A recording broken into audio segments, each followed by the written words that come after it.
하단에 있는 거 보시면 집합의 뜻과 표현이라고 되어 있습니다. 요거 한 페이지가 이제 요 집합에 대한 내용인데 제목들 먼저 보고 나서 가자면 말했지만 완전히 새로운 체계를 하나 배우는 거라 새로운 용어들 엄청 많이 나오고요. 이런 단어들 쓰는 게 이제는 좀 익숙해지셔야 되거든요. 처음 듣는 건데 익숙해지라고 하니까 좀 미안하다만 앞으로 계속해서 쓰게 될 거니까. 그래서 사실은 이 1장에 나와 있는 건 대부분 용어를 설명하는 거예요. 제가 이걸 칠판에 한글로 다 쓸 수는 없잖아요. 칠판에 한글 쓰는 건 별로 안 좋거든요. 그래서 그냥 이거는 책 보면서 이야기를 할게요. 그래서 몇 가지 용어들이 나오고요. 두 번째 보시면 원소라는 거 나오고요. 세 번째 보시면 집합 사이의 포함관계라는 것이 나와요. 그럼 집합이 도대체 뭔지부터 살펴보자고요. 맨 위에 가서 보면 이렇게 생겼대요. 어떤 조건이 있는데 그 조건에 의해서 그 대상을 분명하게 정할 수 있는 것들의 모임이라고 되어 있어요. 뭔가 모임이래. 물이 지어져 있다는 이야기인데 그 대상을 분명하게 정할 수 있다라는 건 그 무리 안에 울타리가 있다고 가정을 하자고요. 울타리 안에 실제로 이 녀석이 들어가는지 들어가지 않는지가 아주 명확하게 구분을 할 수 있으면 그 울타리 자체를 우리 집합이라고 할 거다라는 소리예요. 예를 들어서 뭐 여학생들의 모임 이건 집합이 된다고요. 여자인지 남자인지 분명하잖아. 최소한 한국에서는. 그죠? 안경 쓴 사람의 모임, 안경을 썼는지 안 썼는지 일단 분명하잖아요. 그죠? 그러니까 그런 애들은 당연히 집합이 될 수 있는데 분명하지 않은 건 뭐냐면 수학을 잘하는 사람들의 모임 이런 건 분명하지 않다는 거야. 누구 기준에서 수학을 잘하는 건지 어떤 기준에 따라서 수학을 잘한다 못한다를 판단할지 알 수 없잖아요. 그죠? 그러니까 대상이 분명하다는 건 누구한테 물어보나 대답이 다 똑같이 나오는 거라면 대상이 분명한 거지. 물어보는 사람에 따라서 대답이 달라지면 분명하지 않은 거라고. 그죠? 그 어쨌든 대상을 분명하게 정할 수 있고 그 정해진 기준에 의해서 무리가 딱 지어지면 걔를 하나의 집합이라고 표현할 거다라는 거야. 그죠? 그리고 그 집합 안에 들어있는 하나하나 예를 들어서 여기서 여학생들의 모임 그러면 이 두 사람이 그 집합 그 무리 안에 들어있을 텐데 하나하나를 우리 뭐라고 하냐면 원소라고 이야기한다고요. 집합 안에 들어있는 원소다 그런 소리입니다. 그래서 이 원소를 표시할 때 우리 보통 이거는 유니버설하게 앞으로도 계속 이렇게 쓸 거니까 알아두시면 좋은 게 보통 우리 집합은 대문자로 많이 표시하고요. 그 집합에 들어있는 원소는 소문자로 많이 표시하거든요. 꼭 정해진 건 아니지만 다 이렇게 써. 그러니까 우리는 그냥 그렇게 알고 있자고요. 그래서 A라고 하는 원소가 집합 A에 들어있는 녀석이래. 얘가 이 집합 A의 원소일 때 원소를 표시하는 방법으로 어떻게 생겼냐면 이렇게 삼지창처럼 생긴 겁니다. 이쪽에 원소 쓰는 거고 이쪽에 집합 쓰는 거고요. 이렇게 생긴 녀석이다 라고 보시면 돼요. 부등호랑 약간 비슷한 느낌인데 왜 우리 부등호는 둘 중에 누가 더 큰 거야? 이쪽이 더 큰 거잖아요. 그러니까 둘 중에 더 큰 개념을 이쪽에 쓰는 거예요. 원소는 하나하나고 집합은 무리니까 집합이 더 큰 개념인 거잖아. 그래서 이쪽 편에 집합을 쓰는 거고 이쪽에 원소를 쓰는 거다 그런 이야기라고요. 오케이? 그래서 얘가 A라는 소문자 A가 대문자 A의 원소야 라는 뜻이고요. 만약에 원소가 아니야 라고 하려면 여기다 그냥 짝대기 이렇게 하나 그으시면 됩니다.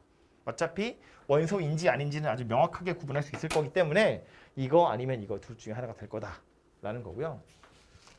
그래서 예를 들어서 이 A라는 집합 안에 원소가 들어있기를 알파벳 A도 있고 B도 있고 C도 있고 이렇게 세 개가 들어있다고 치면 얘를 표시하는 방법이 뭐냐면 이렇게 표시해요. 중괄호 안에 이거 뭐라 그러냐? 이거 콤마냐 이거? 콤마? 이거 가지고 구분을 하는 거예요. 각각의 원소는 중괄호가 집합을 울타리를 표시하는 거고요. 그 안에 원소들을 그냥 콤마를 이용해서 끊어가지고 표시하시면 되는데 이렇게 표시하는 걸 우리 뭐라고 하냐면 원소 나열법이라고 말해요. 실제로 원소를 나열해서 이 집합을 표현하는 거다라는 소리라고요. 근데 이걸 표시하는 방법으로 이런 것도 있어.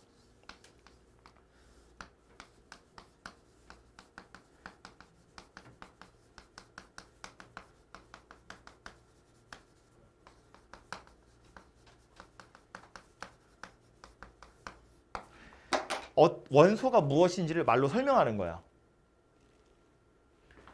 역시나 중괄호를 쳐서 집합을 표시한 건데 중괄호 다음에 X 짝대기 그을 거예요. X가 원소다 그런 뜻이야. 그런데 이 x가 누구인지를 이 짝대기 뒤에서 설명을 하는 거예요. x라는 건 알파벳 순서대로 앞에서부터 3개.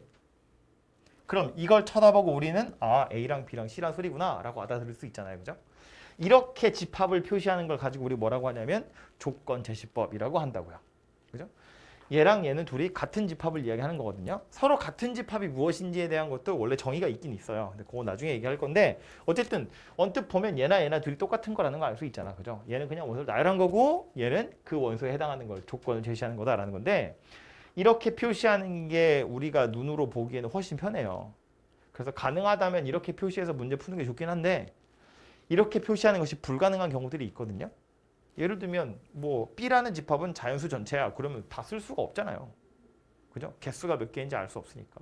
그래서 얘처럼 몇 개 안 되는 거면 손으로 써서 다 하시는 게 좀 편한데 너무 많아서 쓸 수 없거나 복잡하게 생겼거나 뭐 이런 애들의 경우엔 그냥 이렇게 조건 제시법으로 나타나는 경우도 있다라는 말이고요. 말 나온 김에 밑에 거지만 미리 얘기하자면 얘처럼 원소의 개수를 셀 수 있는 녀석은 유한집합이라고 해요. 유한집합. 원소가 몇 개인지 셀 수 있으면 한 개가 있다고. 그런데 자연수 전체 집합 이런 것처럼 너무 많아서 셀 수 없는 걸 우리 무한집합 그래요. 엄청 개수가 많다는 이야기로. 그래서 몇 개 안 되는 유한집합의 경우에 이렇게 원소를 나열하는 것이 편하고 무한집합이거나 너무 많으면 이렇게 조건제시법으로 나타내기도 하고 나중에 2단원에서 특히 연산할 때 많이 쓸 텐데 똑같은 걸로 이렇게 표시하기도 해요. 이게 표시라기보다 이렇게 그림을 그리기도 해요. 이런 거 우리 뭐라고 하냐면 벤 다이어그램 이렇게 부르는데 집합을 표시한 거다라고 보시면 돼요. 우리 보통 벤 다이어그램은 이렇게 원소를 실제로 써서 표시를 합니다. 그래서 어떤 집합을 표시하는 방법으로 이런 방법도 있고 이런 방법도 있고 이런 방법도 있더라. 뭐 이런 이야기예요. 그렇죠? 그래서 이게 집합을 표현하는 방법이다라는 것 정도 알아두시면 되겠고요.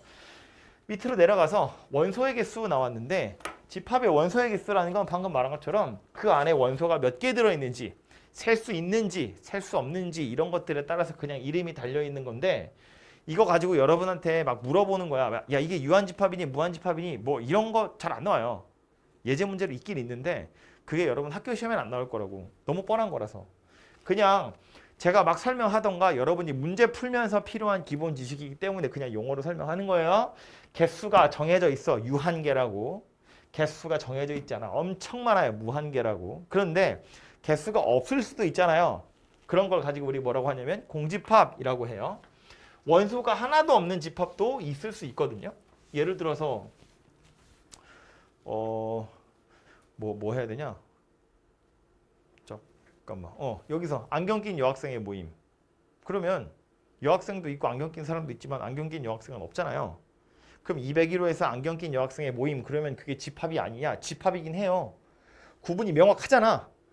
안경 낀 여학생이라는 이 조건이 있기 때문에 그거에 부합하는지 하지 않는지 구분은 명확하다고. 근데 그 안에 들어있는 사람이 아무도 없는 거지. 그죠? 그래서 집합이긴 하지만 원소가 하나도 없기 때문에 그런 애들을 공집합이라고 부르고 특별히 공집합을 표시하는 방법이 하나 있어요. 얘인데 동그라미에 이렇게 짝대기 하나 그어서 얘가 공집합이다라는 기호입니다. 원소가 하나도 없는 집합 이렇게 표시한다는 거예요. 그래서 안경 낀 여학생들의 집합을 A라고 하면 A는 공집합이야. 이렇게 생겼다는 이야기예요. 그래서 이거는 원소가 하나도 없는 집합이라는 뜻으로 나타내는 거고요. 원소의 개수를 나타내는 방법으로 이런 기호 쓰거든요. 여기 소문자 n인데 A라는 집합의 원소의 개수는 이렇게 표시합니다. 그래서 뭐 계속 A만 써서 좀 그런데 뭐 예를 들어서 A라는 집합은 X를 원소로 가질 텐데 X는 201호의 남학생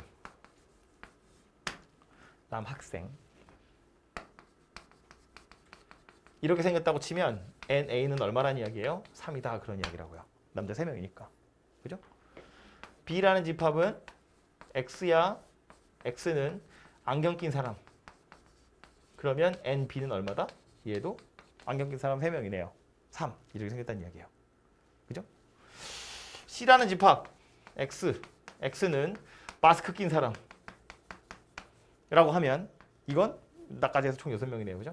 N, C는 6이다 그런 얘기고요. 특별히 이 C 같은 녀석은 201호를 한정지어서 우리 이야기하는 중인데 201호에서 마스크 낀 사람 그러면 모두 다 들어가죠. 그죠? 그래서 이런 애들을 이제 전체 집합이라고 하기도 합니다.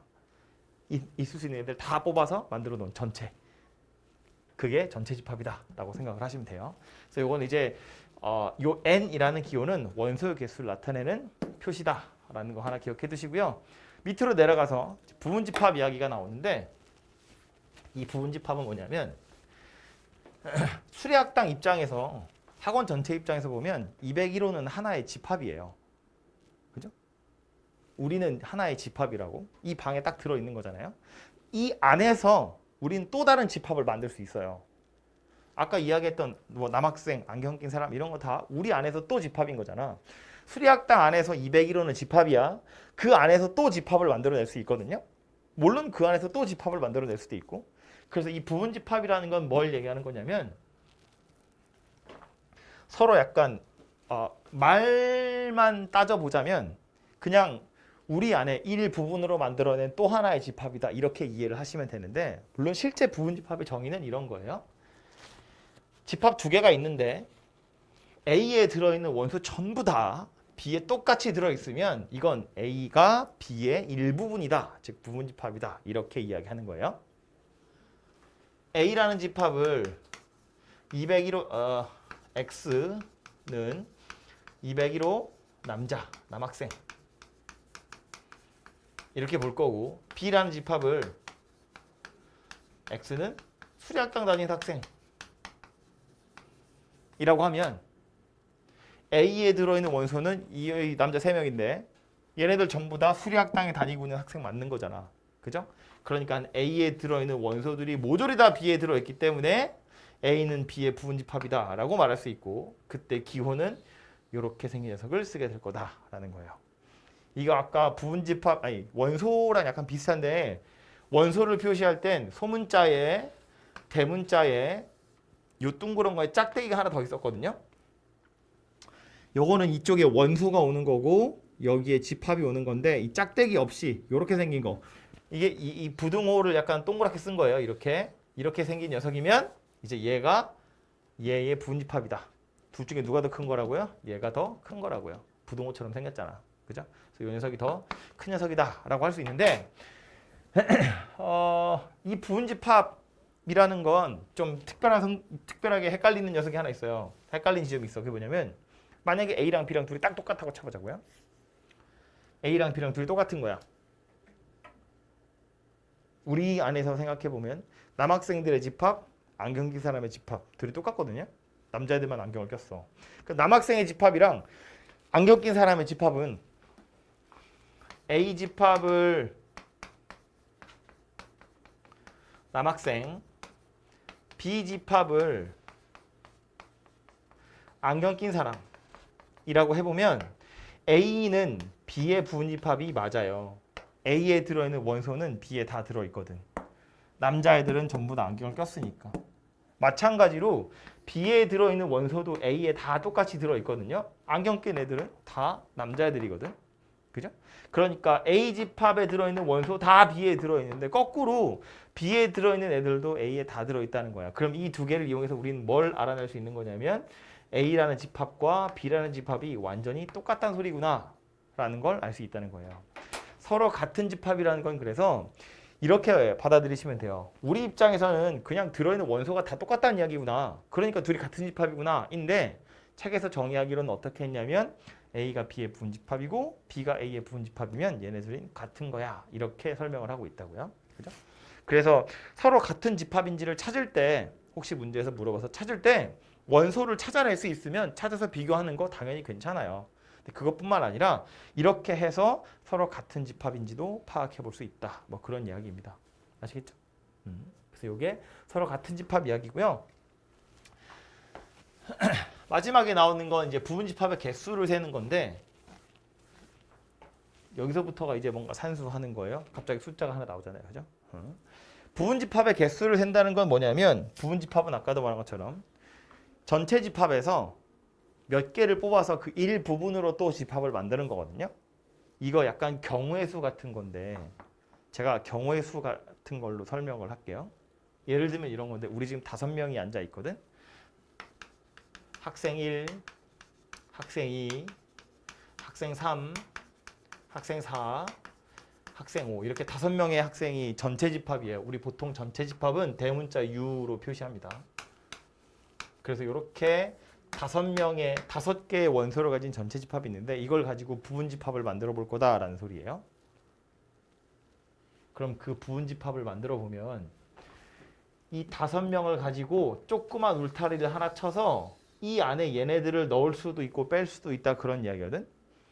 아무도 안 넣을 수도 있고요. 전부 다 넣을 수도 있고요. 얘네들 중에 몇 명만 골라서 넣을 수도 있어요. 그럼 그런 경우의 수를 다 세보면 총 몇 가지일까를 생각해 보자는 건데 경우는 이거야. 첫 번째 학생은 내가 뽑아서 데려갈 수도 있고 안 뽑고 그냥 남겨둘 수도 있어요. 경우가 2가지라는 거야.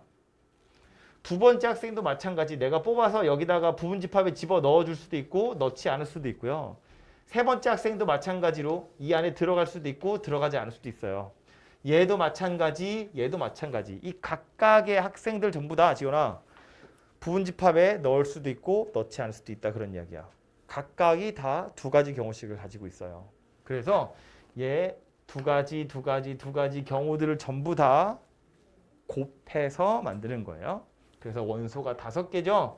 전체 집합 원소의 개수가 5개야. 이거 원소의 개수 나타내는 기호라고 그랬어요. 원소의 개수가 5개짜리래. 그럼 이것의 부분 집합의 개수는 만들 수 있는 부분 집합 몇 개냐면 2의 5제곱개더라. 이런 이야기예요. 그래서 총 32가지나 됩니다. 엄청나게 많지. 그죠? 얘네들 아무도 안 들어왔을 수도 있고요. 하나씩만 들어갈 수도 있고 2개씩 들어갈 수도 있고 3개씩 들어갈 수도 있고 4개씩 들어갈 수도 있고 5개가 다 들어갈 수도 있다고. 그지? 그래서 그런 경우들을 다 세보면 이렇게 많은 경우의 수가 될 거다라는 걸 알 수 있다는 거예요. 그래서 이게 부분 집합의 개수를 세는 거고 그럼 이제 이해해야 되는 건 이거지. 어떤 집합에 부분 집합의 개수를 세려면 우리는 뭘 알아야 된다. 그 집합에 들어있는 원소의 개수가 몇 개인지를 알아야 된다. 원소의 개수가 몇 개인지를 알아야 부분 집합의 개수를 찾을 수 있다. 그런 이야기예요. 그렇죠? 넘어가기 전에 요거 하나만 더 보고 가자면 진부분 집합이라고 되어 있는 거 있는데 요 진부분 집합은 뭐냐면 이것도 새로운 단어라서 진짜 부분 집합이라는 소리거든요. 진짜 부분 집합. 진짜 부분 집합이라는 건 뭐 얘기하는 거냐면 부분 집합들 중에 나랑 똑같이 생긴 애 빼고 남는 애들. 원래 부분 집합이라는 건 나랑 완전히 똑같이 생긴 것도 내 부분 집합이거든요. 아까 서로 같은 집합할 때도 이야기했지만 A랑 B가 이런 관계에 있으면 A랑 B는 같은 거야 그랬잖아요. 이 말은 둘이 같은 녀석이어도 서로가 서로를 포함한다. 즉 부분 집합이다 이렇게 말할 수 있거든. 그럼 진 부분 집합은 뭐 얘기하는 거냐면 부분 집합들 중에 나랑 똑같이 생긴 녀석도 분명히 하나 있는데 그놈 빼고 남는 애들만 진 부분 집합이라고 할 거다예요. 그래서 진 부분 집합의 개수를 세려면 그때는 이거 다 세놓고 나서 1만 딱 빼면 된다 그 얘기야. 나랑 똑같이 생긴 거 하나밖에 없으니까. 그래서 그렇게 해서 진 부분 집합의 개수를 세보시면 되고요. 마지막에 보시면 특정한 원소를 뭐 가졌거나 갖지 않는 경우도 있는데 이거는 방금 말한 거랑 똑같거든요. 요 방법을 가지고 설명을 해보자면 이런 건데 5명 가지고 부분 집합 만들려면 각각의 경우의 수가 2가지씩이기 때문에 2의 5제곱이었는데 내가 그 부분 집합 중에 얘는 꼭 데리고 갈 거고요. 얘는 절대로 안 데려갈 거야. 그럼 이렇게 생긴 부분 집합 찾아보세요. 그러면 얘는 경우의 수가 하나밖에 없어요. 얘는 무조건 들어가야 되고 얘는 무조건 밖에 있어야 돼. 그러니까 이 둘은 선택권이 없다는 이야기고요. 나머지 요 3명만 너 들어갈래 말래 2가지 있고 너 들어갈래 말래 2가지 있고 너도 들어갈래 말래 해서 이렇게 2가지가 있어요. 그래서 2의 세제곱되더라 그런 이야기예요. 다시 말해서 꼭 들어가야 되는 녀석 혹은 꼭 들어가지 말아야 하는 녀석이 있으면 걔네들은 없는 셈 치자 그런 뜻이라고요. 없다고 생각하고 부분 집합 만들면 돼 그런 뜻입니다. 아는 사람은 졸리고 모르는 사람은 외계어고 외계어라서 졸리고 그죠? 죽겠죠? 오랜만에 수업 들으니까 그지? 옆에 교과서 문제 정복하기 있는데 요거는 직접 한번 해보시면 좋겠고요. 유형별 문제로 가서 설명한 거에 비해서 문제가 많아요. 설명 다 했거든 앞에 나와 있는 거. 근데 이제 문제 풀어볼 거야. 유형 몇 개나 있냐면 뭐 열 몇 개가 있어. 엄청 많아요. 지원아 자지 마. 자지 마. 첫 번째부터 봅니다. 집합이 뭔지 물어보고 있는 건데 집합이냐 아니냐 이거 진짜 아마 시험에 나올지도 몰라요. 그냥 첫 번째 페이지에 진짜로 이런 식으로 한 1번 문제 이런 걸로 너무 쉬우니까 예의상 주는 문제로 얘 딱 먹어야지. 틀리면 안 돼. 집합인지 아닌지는 뭘로 판단한다? 경계가 명확한지 아닌지. 책 쓰지 마. 책 쓰지 마. 책 쓰지 마. 책은 깨끗이. 집합인지 아닌지는 뭘로 본다고? 경계가 명확한지 아닌지. 인인지 아웃인지가 명확해야 집합이에요. 10보다 작은 짝수래요. 괜찮지? 10보다 어떤 숫자가 10보다 작은 짝수인지 아닌지는 명확하잖아요. 그죠? 6의 양의 약수의 모임. 얘도 명확하잖아. 1, 2, 3, 6. 키가 큰 축구 선수의 모임. 얘는 아니죠. 키가 크다는 건 얼마나 커야 큰 건데. 나 정도면 큰 건가? 아니 안 큰 건가? 뭐 이런 거잖아. 그죠? 우리 엄마 나한테 크다고 그러겠지. 그렇다고. 그러니까 이건 안 된다고요. 5 이하의 자연수, 7색깔 무지개. 뭐 이거 다 명확하게 이 바운더리가 생기기 때문에 키가 큰 축구 선수 이것만 안 된다고요. 그죠? 옆에 있는 대표 문제도요. 이거 지금 요 기호들을 제대로 표현하고 있는지를 보는 건데 7보다 작은 양의 홀수. 옳은 것을 골라보래요. 이 기호는 뭐 얘기하는 거라고?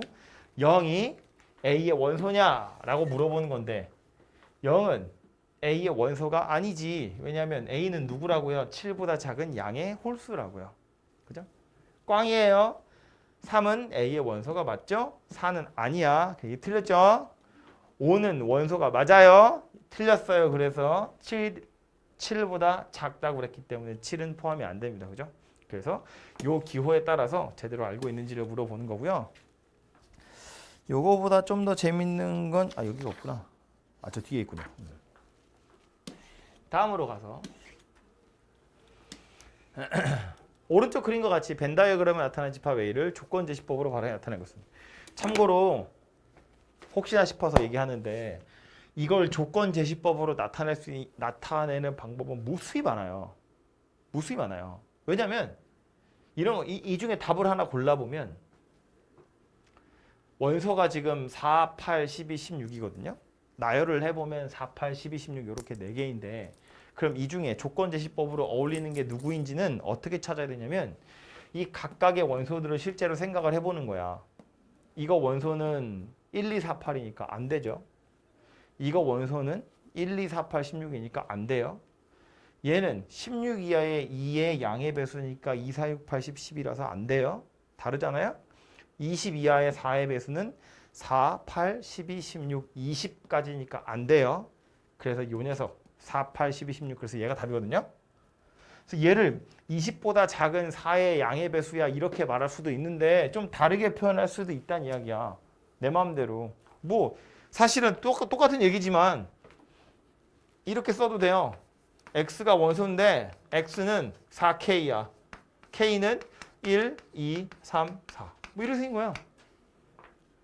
좀 복잡하게 생긴 것처럼 보이지만 x가 원소야. x가 누군가 하고 봤더니 4k래. 그럼 k가 누구야? k는 1, 2, 3, 4야.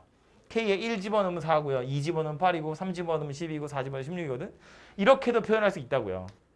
그러니까 똑같이 생긴 집합을 보고 조건 제시법으로 나타낼 방법은 무수히 많기 때문에 이걸 조건 제시법으로 먼저 생각한 다음에 똑같은 걸 찾는다? 그게 아니라고요. 여러 개 이 조건들을 보고 원소들을 나열해서 그 다음에 둘을 비교해가지고 맞는 걸 찾아야 된다. 그 소리 하는 겁니다. 뭐 다음은 유한집합, 무한집합, 공집합 이런 원소의 개수 얘기하는 건데요. 유한집합 물어봤다는 건 개수 셀 수 있는 거 물어보는 겁니다. 그죠?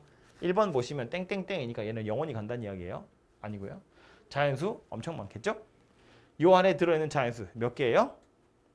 빵개야. 얘는 셀 수 있어요. 셀 수 있잖아. 빵개라고. 그지? 그러니까 이건 유한집합이 맞아요.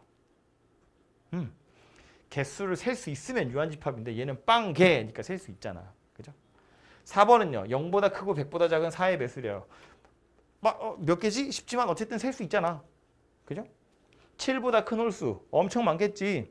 7보다 작은 홀수 그러면 몇 개인지 셀 수 있지만 큰 건 무수히 많잖아요. 그죠? 그래서 셀 수 있느냐 없느냐에 대한 이야기를 하는 거고요.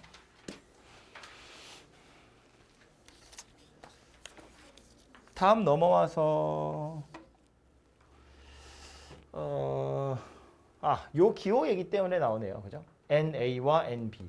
A라는 집합과 B라는 집합의 원소의 개수 한번 세보세요인데 보면 자 A 집합부터 보면 요 짝대기가 경계예요. A라는 녀석은 X를 원소로 가질 건데 이 X에 대한 설명을 요 짝대기 뒤에서 하고 있는 거야. X가 누구냐면 이렇게 생긴 방정식을 만족한대요. 이 방정식을 만족하는 원소는 X랑 X-1의 제곱이니까 0하고 1하고 이렇게 두 개예요. 참고로 3차여서 근이 3개인 것처럼 보이지만 X-1의 제곱이니까 중근이잖아요. 똑같은 근이 2개거든. 근데 같은 원소는 여러 번 쓰지 않아요. 같은 원소는 한 번만 쓰는 거야. 개수를 셀 때도 한 개로 세는 거야. 오케이? 0, 1, 1이 아니고 0, 1이에요. 같은 거 한 번 쓴다고. 그러니까 이 녀석 원소 나열법으로 써보면 0하고 1하고 이렇게 두 개가 될 거다라는 소리고 그렇기 때문에 A라는 집합의 원소의 개수는 두 개다. 이렇게 생겼다는 이야기입니다. 되죠? B로 내려와서 보면 B라는 집합은 또 X를 원소로 가질 건데 이 X 누구인가 하고 살펴봤더니 X라는 녀석은 N분의 8이 돼요. 그럼 N이 누구인지 알아야 될 거잖아요. 그 N이 누군가 하고 봤더니 자연수래요. X도 자연수고 N도 자연수더라 라는 소리예요. X랑 N에다 자연수 집어넣어서 성립하도록 하는 X 한번 찾아봐. 그 소리 하는 거야. 나열을 해볼까요? N이 1이면 X는 8이죠. 둘 다 자연수니까 가능해요. N이 2면 4니까 가능합니다. N이 3이면 안 되겠죠. 3분의 8은 자연수가 아니니까. N이 4면 2가 되고요.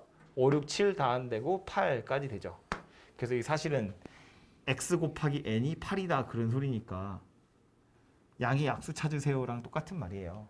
그래서 B라는 집합은 나열을 해보면 이렇게 생겼다라는 걸 알 수 있고 그래서 B 집합의 원소의 개수는 총 4개다. 뭐 이런 이야기가 될 겁니다. 그렇죠? 그래서 요거 두 개를 더해보세요. 뭐 그런 소리예요. 다음 36번. 요게 이제 좀 재밌는 녀석인데 요거 자체는 별로 어렵지 않지만 밑에 가면 헷갈리는 녀석들이 나오거든요. 제가 지금 설명해도 아마 틀릴 사람은 또 틀릴 거라서 한번 틀리고 난 다음에 제가 설명할 거고요. 대표 문제 풀어봅시다. A라는 집합은 A, B, C, D 이렇게 4개를 원소로 가지고 있는 녀석인데 옳은 것을 골라보래요. 기호번 보시면 중간에 써있는 기호가 이거야. 얘는 원소랑 집합 사이의 관계 얘기하는 거잖아요. 요 녀석이 요 집합의 원소냐? 라고 물어봤는데 원소가 맞네요. 그렇죠? 그러니까 얘는 참이 될 겁니다. 니은은 얘가 이 녀석의 부분 집합이냐? 라고 물어봤는데 B는 집합이 아니잖아요. 원소잖아. 그지? 그러니까 얘는 틀렸죠. 얘는 틀렸다고요. 얘를 만약에 맞게 하고 싶으면 얘는 틀렸는데 맞게 하고 싶으면 방법은 두 가지야. 하나는 이렇게 기호를 바꾸는 거지. 원소인 것처럼. 또 하나는 얘를 집합으로 만드는 거죠. 이렇게. 이러면 얘도 참이 되겠죠. B라는 원소 하나만 있는 부분 집합을 만드는 거야. 그 녀석은 A 집합의 부분 집합이 될 거니까. 그죠? 그래서 이 녀석은 이렇게 바꾸시면 참이 될 거다라는 거예요. 디귿 보시면 이건 원소랑 집합 이야기하는 건데 중괄호 친 C이기 때문에 얘는 얘 나름대로 하나의 집합이에요. C라는 원소 한 개 들어있는 집합. 이 집합이랑 이 집합이 원소냐? 이건 말이 안 되잖아요. 그죠? 그래서 얘도 꽝이에요. 이 녀석이 참이 되게 하려면 어떻게 하면 되겠어요? 아예 중괄호 표시를 없애서 그냥 C가 A의 원소야 이렇게 표시하던가 아니면 얘를 이렇게 바꿔서 이 가운데 짝대기 없애가지고 집합으로 부분 집합으로 표시하시면 되겠죠. 그죠? 이렇게 바꾸셔야 참이 될 거다라는 말이에요. 리을은 얘 나름대로 A, B, C를 원소로 갖는 집합이에요. 얘가 이거에 부분집합이냐라고 물어보는 건데 부분집합인지 아닌지는 어떻게 할 거라고 이 안에 들어있는 원소들이 전부 다 여기 들어있으면 부분집합이라고요. A, B, C 전부 다 들어있어요. 그죠? 이 집합에 들어있는 원소들이기 때문에 이 녀석은 참이 될 거다라는 거예요. 미음은요. A라는 집합이 얘도 중괄호 표시 있으니까 집합이야. 요 집합의 부분집합이네요. 맞습니까? A가 이 녀석의 부분집합이에요. A에 들어있는 원소 전부 다 여기에 들어있으니까 참이 되겠죠. 심지어 얘는 이렇게 생긴 것도 성립하는 거잖아요. 그래서 둘이 같은 거잖아. 그렇지? 그래서 이렇게 포함관계 그리고 원소에 해당하는 원소 포함관계 그리고 부분집합에 해당하는 기호 헷갈리지 말라고 나온 거고요.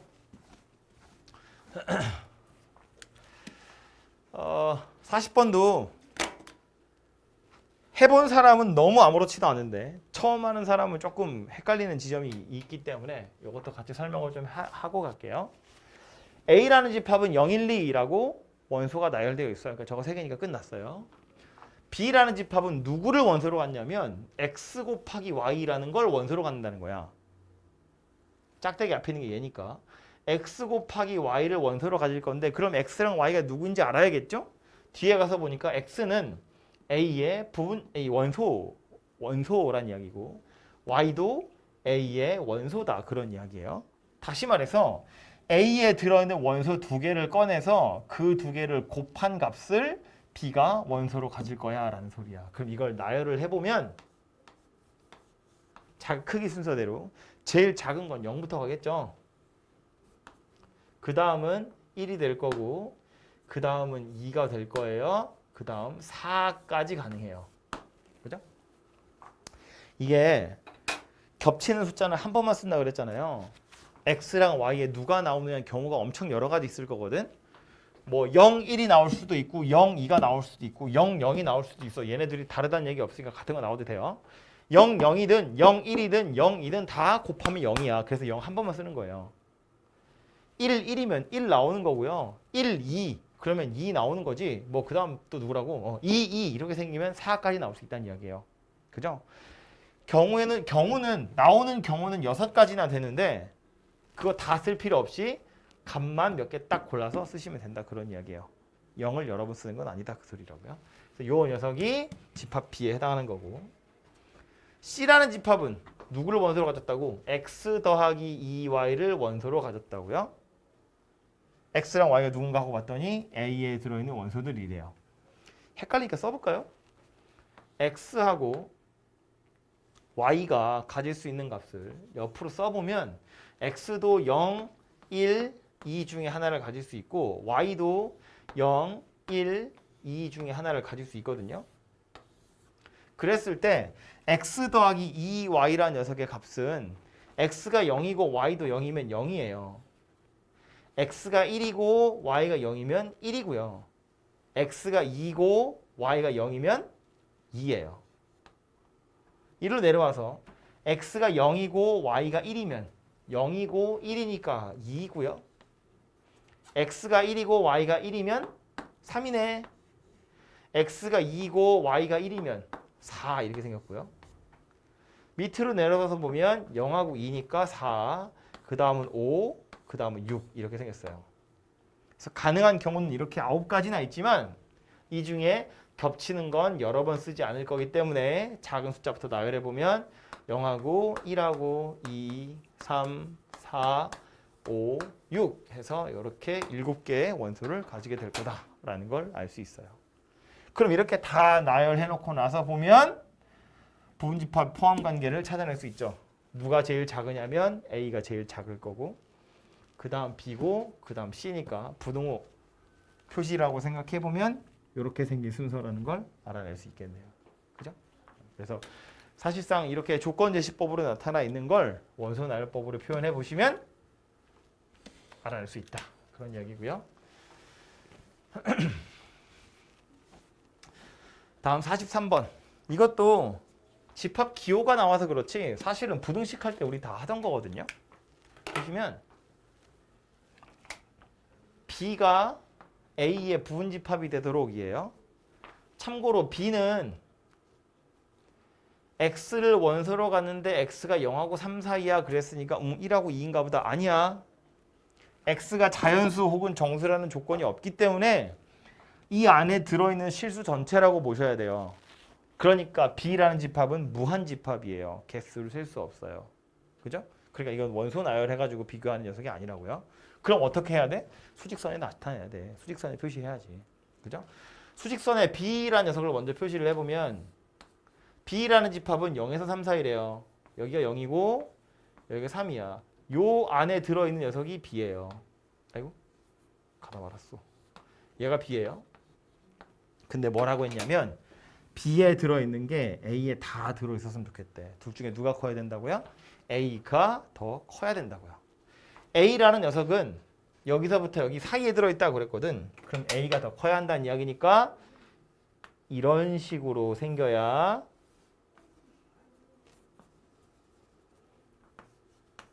그래야 B가 A에 전부 다 포함된 상태가 될 거다라는 거예요. 그죠? 이 관계식을 만족하려면 수직선에 도시했을 때 이렇게 생겼다는 이야기고요. 여기가 A고 여기가 3A 더하기 8 이렇게 생겼을 거다라는 뜻이라고. 그럼 이것만 가지고 이제 찾아보면 A라는 건 0보다 작아야 돼요. 둘이 같아도 됩니다. 둘 다 어차피 구멍 뚫렸으니까. 3A 더하기 8이라는 건 3보다 커야 돼요. 둘이 같아도 됩니다. 왜냐면 얘가 색칠된 거고 얘는 구멍이 뚫린 거니까. 그지? 그래서 얘하고 얘 가지고 A의 범위를 찾아내시면 되겠다. 그런 이야기예요. 그죠? 이런 식으로 수직선에 나타내서 찾아보시면 되겠다요. 우리 앞에서 할 때는 계속 원소의 개수를 셀 수 있는 거여서 자칫 그런 실수를 할까 봐. 그래서 저 얘기도 잠깐 했고요.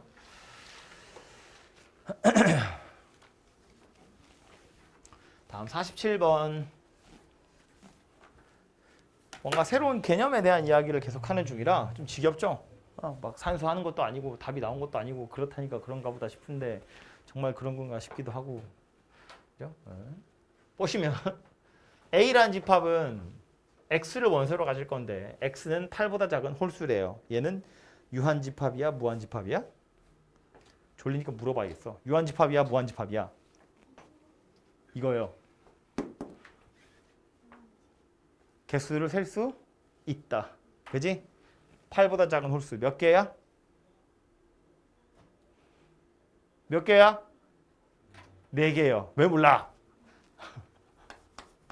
1, 3, 5, 7 이렇게 총 4개가 될 거라고요.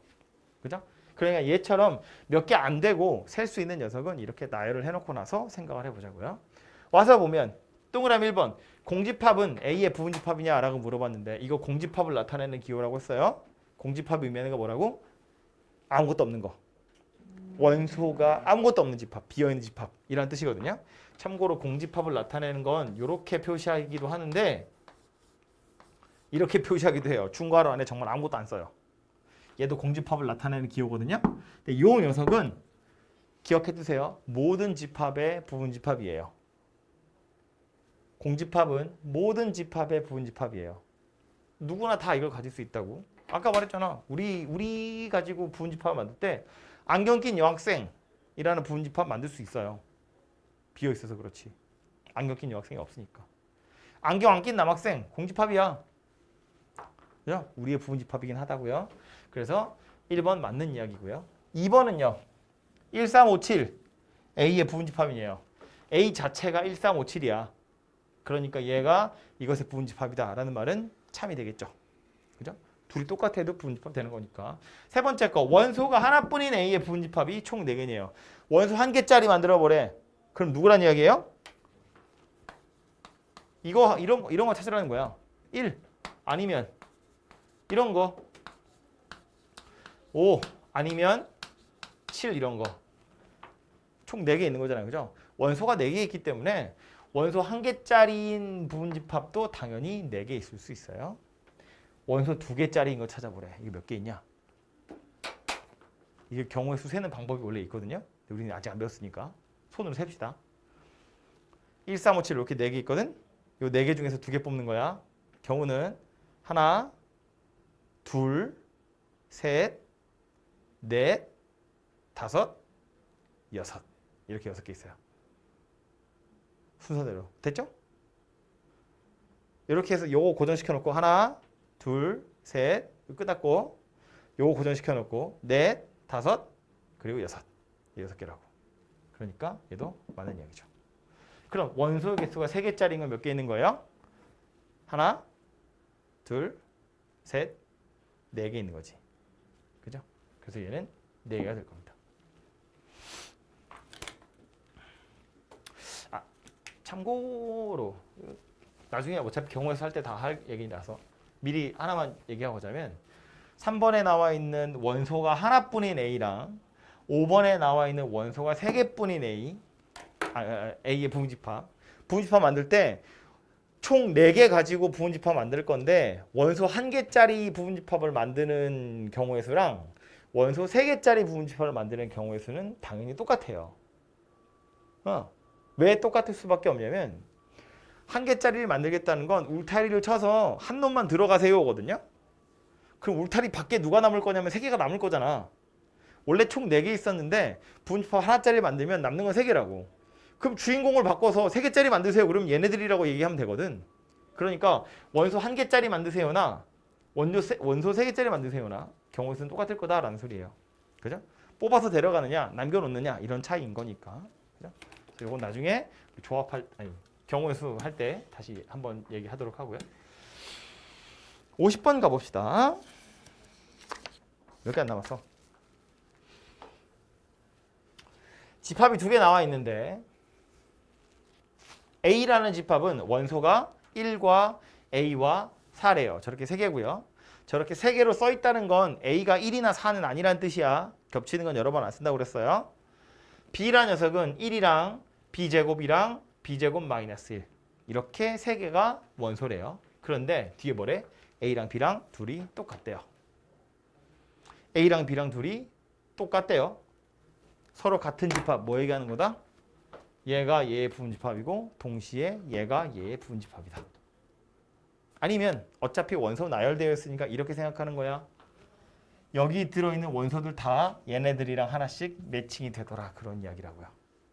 그죠? 그래서 그거 가지고 파악을 좀 해보시면 되고요.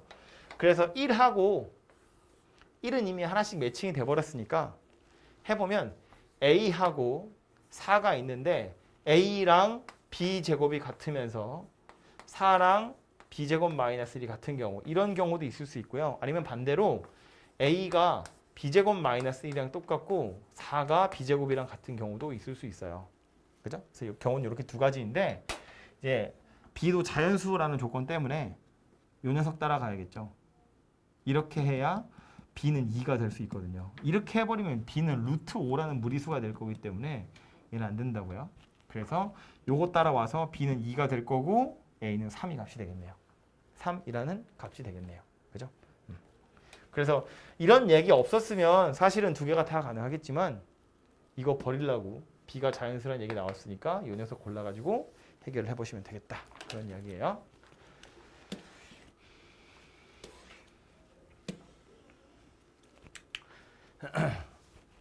다음 문제는 A의 부분집합의 개수가 128개고 B의 진부분집합의 개수가 63개다예요. 그러면서 물어본 게 뭐냐면 A랑 B의 원소의 개수가 몇 개니를 물어봤거든.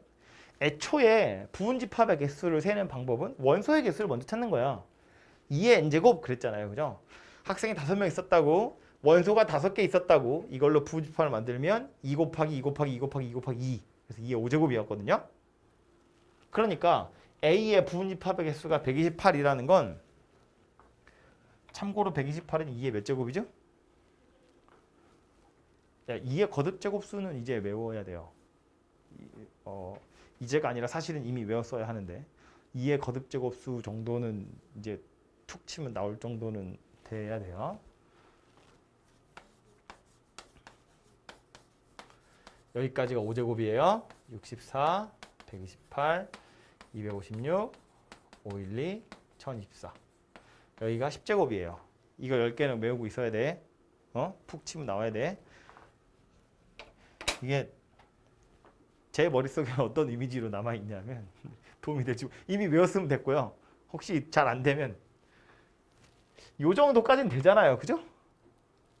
얘도 괜찮죠? 뭐 2의 4제곱이랑 4의 제곱은 똑같거든요. 여기서부터가 이제 헷갈리기 시작하는 건데 요게 2의 5제곱이야. 그래서 3하고 2하고 둘이 더하면 5제곱이에요. 32라서. 요 64거든요. 2의 6제곱은 6으로 시작해요. 64입니다. 요 뒤로는 눈에 익숙해지는 수밖에 없어요. 요거 그 다음 2배 하는 거라서 이제 7제곱 되는 거고요. 8제곱, 9제곱, 1024 정도도 많이 나오는 숫자니까. 요 뒤로는 이제 64에서부터 출발해서 몇 개인지를 세는 거야. 그죠? 64, 128, 256, 512, 1024 이렇게 가는 겁니다. 어쨌든 그래서 다시 와서 보면 128이라는 건 64 그거 다시 2배 한 거라서 2의 7제곱이다. 뭐 그런 이야기가 될 거라고요. B의 진부분집합의 개수가 63이다 그랬는데 우리 진부분집합의 개수는 어떻게 세기로 했냐면 부분집합의 개수에서 그냥 1 빼는 거야 그랬거든요. 왜? 진부분집합은 나 자신을 빼는 거니까. 그래서 63 그랬는데 그럼 이 63이라는 숫자는 누구란 이야기냐면 2의 6제곱에서 1 뺀 거다 그 얘기라고요. 64에서 1 뺀 거니까. 그치? 그럼 이 두 개를 가지고 우리는 뭘 알아낼 수 있다? A의 원소의 개수 몇 개냐면 7개구나. B의 원소의 개수 몇 개다? 6개구나. 이렇게 찾을 수 있다는 뜻입니다. 되겠죠?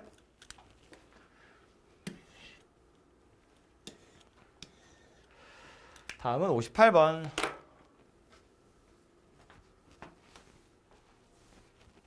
조금 복잡해졌어요. 이제 머리 써야 돼. 자면 안 돼. 머리 써야 돼. A라는 녀석은 14의 양의 약수래요. 무한집합이야, 유한집합이야? 원소 몇 개니 이거? 셀 수 있습니까? 셀 수 있죠? 몇 개인데? 졸리지? 원소 몇 개? 1하고 2하고 그 다음 누구야? 7이에요. 3, 4, 5는 안 되니까. 그래서 A라는 녀석은 나열을 해보면 1하고 2하고 7, 그 다음에 14 해서 이렇게 총 4개가 A라는 집합의 원소입니다. 그죠? 나열을 해보면 이렇게 생겼는데 얘 뭐래요? X가 A의 부분집합이래요. 그럼 X가 될 수 있는 녀석은 후보가 몇 개예요? 총 16개예요. A의 원소가 4개이기 때문에 이거 가지고 부분집합을 만들면 2의 4제곱계를 만들 수 있다고. 근데 그 중에 뭐래? A랑 똑같은 걸 빼래. 하나 빠질 거고요. 2는 반드시 가졌으면 좋겠대. 그럼 자, 이것들을 가지고 부분집합을 만들 건데 2를 반드시 가지고 있는 녀석을 찾으세요. 오니까 2는 무조건 들어가는 거거든요. 얘는 선택권이 없어요. 경우가 하나밖에 없다는 거야. 그럼 나머지 1하고 7하고 14하고 요거 3개 가지고 부분집합을 만든 다음에 2를 다 때려 넣으면 되는 거지. 그지? 그래서 경우는 몇 가지가 될 거냐면 2의 4-1제곱, 즉 2의 세제곱이 될 거다라는 거예요. 그래서 8가지인데 이건 2를 반드시 포함하는 녀석이 이렇게 생겼다는 이야기고요. 그 중에 뭐야? 나랑 똑같이 생긴 건 빼라며. 8개 중에 나랑 똑같이 생긴 거 있냐 없냐? 이거 8개 중에 A랑 똑같이 생긴 거 있어요. 아니 1, 7, 14 다 들어있고 거기에 2까지 가지고 있으면 나랑 똑같은 거 다 있는 거잖아. 그치? 그러니까 답은 뭐가 될 거냐면 7이 될 거다라는 소리라고요. 이 문제를 살짝 바꿔가지고 문제를 바꿔서 X가 A의 부분집합인데 X가 A는 아니면서 2를 원소로 갖지 않는 녀석 찾으세요. 그러면 얘는 몇 개 되냐면 8개예요. 얘는 8개라고. 얘는 7개고요. 왜냐하면 2를 원소로 갖지 않는다 그랬기 때문에 부분집합을 만들어봤자 2는 어차피 못 가져요. 즉 나랑 똑같은 건 애초에 없다고 여기에. 오케이? 머리를 써. 머리를. 지금 머리가 가만히 있어 다. 보여 눈에. 머리를 써. 머리를 써. 생각해. 원래 문제는 2를 반드시 갖는 녀석 중에 나랑 똑같은 거 빼세요 이기 때문에 2를 반드시 갖는 녀석 중에서 나랑 똑같은 거 하나를 빼서 총 7개가 만들어진다고요. 그런데 파란색으로 제가 문제를 살짝 바꾼 건 뭐냐면 2를 원소로 갖지 않는 녀석 찾으세요거든. 이미 2를 원소로 갖지 않는다고. 그러니까 나랑 똑같은 건 있을 수가 없다고. 내가 찾은 8개 중에 나랑 똑같은 거 없다고요. 그러니까 이거 써 있다고 해서 무조건 1을 빼는 게 아니다라는 소리야. 내가 찾은 애 중에 정말로 나랑 똑같은 게 있느냐 없느냐에 따라서 생각하고 빼야 된다고요. 1을. 아시겠죠?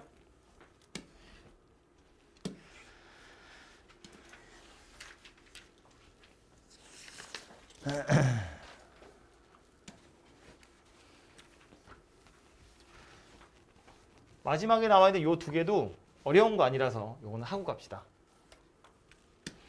62번인데요. 집합이 2개 나왔어요. A라는 집합은 X를 원소로 가질 건데 이 X를 만족시키는 게 이렇게 생긴 방정식의 해인가 봐요. 개수를 셀 수 있죠? 2개입니다. 누구냐 하면 마이너스 1하고 3하고 이렇게 2개입니다. 그죠? B라는 녀석도 X를 원소로 가질 건데 X는 이거 만족시키는 정수래요. 참고로 요 부등식은 이렇게 바로 바꿀 수 있으니까 B라는 녀석은 원소를 나열해보면 마이너스 3, 마이너스 2, 마이너스 1, 0, 1, 2, 3 이렇게 생겼네요. 그죠? 그런데 뭘 원했다고? A와 B 사이에 X라는 새로운 집합을 하나 생각할 건데 이 X라는 집합은 얘를 부분집합으로 가지면서 얘네들의 부분집합이다 라는 소리니까 이 얘기야. 마이너스 3에서 3까지 얘네들 가지고 부분집합을 만들 건데 마이너스 1이랑 3은 꼭 가지고 있어야 돼 라는 소리예요. 그죠?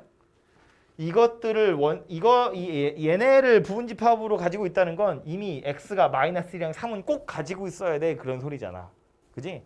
그러니까 이거 가지고 부분집합 만들 건데 마이너스 1이랑 3은 얘가 항상 가지고 있어야 되니까 마이너스 1이랑 3 이거 2개는 무조건 마이너스 1이랑 3 요거 2개는 무조건 가져갈 거라서 남아있는 요 5개 가지고 부분집합을 만들어 봐 라는 거랑 같은 거라고요. 만들고 나서 이거 2개 그냥 쑤셔 넣으면 끝나는 거니까. 그지? 그래서 x로서 가능한 개수 몇 개냐면 원래 원소 7개였지만 2개는 꼭 가져야 하기 때문에 2의 5제곱과 같더라. 그래서 총 32가지가 될 거다 라는 의미예요. 되죠?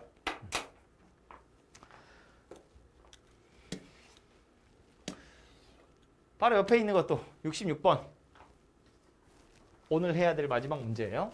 집합 A는 x를 원소로 가졌는데 x는 3n 더하기 1이래요. 그럼 n이 누구인지 알아야 x를 알겠죠? n이 누구인가 하고 봤더니 0보다는 크고 6보다 작거나 같은 정수래요. 즉 1, 2, 3, 4, 5, 6이에요. n은 1, 2, 3, 4, 5, 6이야. n이 1, 2, 3, 4, 5, 6이라는 건 그거 집어넣어서 x를 계산하라는 이야기거든요. 계산을 하는 게 좋겠죠? 6개밖에 안 되잖아. 빨리 계산해서 원소를 나열해보면 집합 A는 누구다? 1 집어넣으면 4고요. 2 집어넣으면 7이고요. 3 넣었어요. 4 넣었어요. 5 넣었어요. 6 넣었어요. 6까지지? 아이고. 이렇게 해서 총 6개의 원소를 갖는 집합이 만들어질 거다라는 거예요. 되죠? 이 상태에서 이제 뭐라고 했냐면 이거 가지고 부분집합을 만들 건데 그 부분집합이 적어도 한 개의 소수를 가졌으면 좋겠대요. 여기서 말하는 소수는 점땡땡 소수 아니고 이 뭐 얘기하는 거야? 약수가 나랑 1만 있는 거. 그죠? 그게 소수야. 그러니까 이 원소들 중에 소수 누구냐면 얘인 거지. 이렇게 세 개가 소수죠. 나머지는 합성수고. 그래서 원하는 건 뭐냐면 얘네 이 6개의 원소 가지고 부분집합 만들 건데 이 3개 중에 하나는 적어도 가지고 있어야 돼 라는 소리거든. 적어도라는 표현은 이런 거야.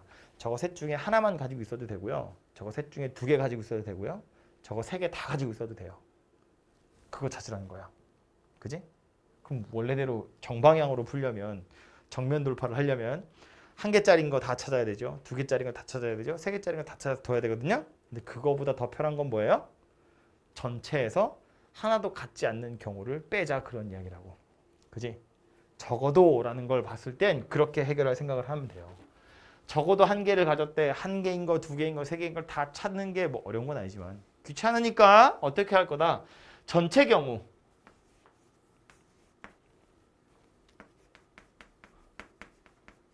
이 경우 중에서 소수가 하나도 없는 거.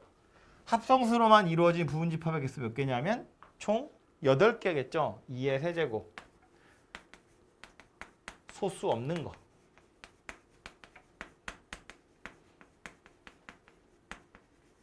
이 경우를 빼버리면 그러면 적어도 소수가 하나는 남아있지 않겠냐라는 거예요. 그죠? 그래서 요거 64에서 8을 빼서 56 이렇게 생긴 값이 만들어질 거다라는 걸 알 수 있습니다. 됐죠? 그래서 적어도는 이렇게 반대되는 상황을 생각해 보시면 될 거다 이고요. 적어도라서 그런데 밑에 보시면 여기는 또 A 또는 C를 갖는다라고 되어 있거든요. 이거 마찬가지예요. A나 C 중에 적어도 하나를 가졌다라는 소리니까 전체 중에서 A랑 C가 없는 걸 찾아서 빼는 거라고. 그죠? 그렇게 하시면 좀 편하게 찾을 수 있을 것 같아요. 해서 여기까지가 1단원 이야기고요. 한번 공부했던 적 있는 사람들은 아주 간단한 문제들일 거라서 오늘 아마 요 뒤에 시험에 꼭 나오는 문제까지 다 할 수 있을 것 같고요. 처음 하는 친구들은 조금 헷갈릴 수도 있거든요. 그러니까 요 앞에 교과서 문제 정복하기라고 되어 있는 부분, 그 부분 먼저 오늘 풀어보시고 그리고 나서 대표 문제 하나씩을 지금 풀기 시작하세요.